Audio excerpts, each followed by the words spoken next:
I thought that was gasoline. This is the main floor. Oh, look at that. You are obviously protecting it.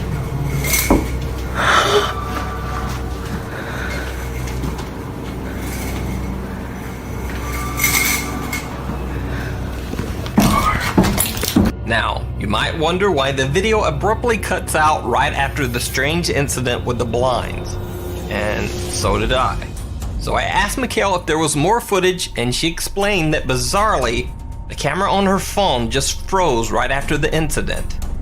Now, at first that might seem a bit suspicious, but McHale was nice enough to even send me a screen cap of the raw video from her phone to prove the strange lockup.